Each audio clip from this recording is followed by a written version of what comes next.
لیکن جب جنگ ختم ہوئی اب انہوں نے کہا کہ ہمیں آزادی دیجیے. اب انہیں معلوم ہوا کہ غداروں کو دنیا میں کیا ملتا ہے.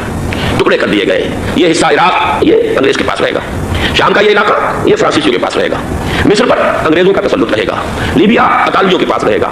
لے دے کر یہ جو علاقہ تھا حجاز, چونکہ وہاں کچھ تھا ہی نہیں, بوادی غیر ذی زرع, یہ عربوں کے پاس چھوڑ دیا گیا. اس وقت جو بادشاہ ہیں شاہ حسین اردن کے, ان کے دادا سب سے بڑے غدار وہی تھے, لہذا ان کو اس علاقے کی بادشاہت دے دی گئی.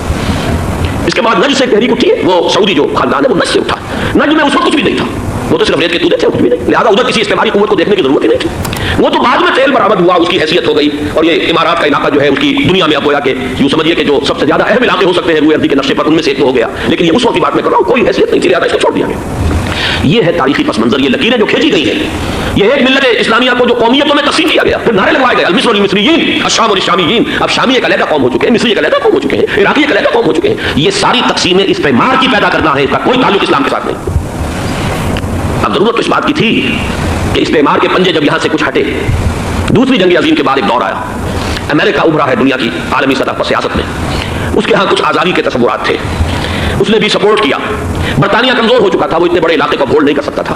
ہندوستان بھی آزاد ہوا, پھر یہ کہ اور دوسرے علاقوں سے بھی اس کو پسپائی اختیار کرنی پڑی. استعمار کے پنجے جس طرح بھی ہوئے, ان کے سینوں سے, عربوں کے سینوں سے جو ہے گویا کہ وہ ہٹے. لیکن امریکہ نے ایک اپنی بہت بڑی حکمت عملی جو اختیار کی, عالم عرب کے سینے میں اسرائیل کا خنجر پیوست کر دیا, تاکہ یہ کبھی آزاد نہ ہو جائیں, ہمارے انگوٹھے تلے رہے, ہماری پالیسی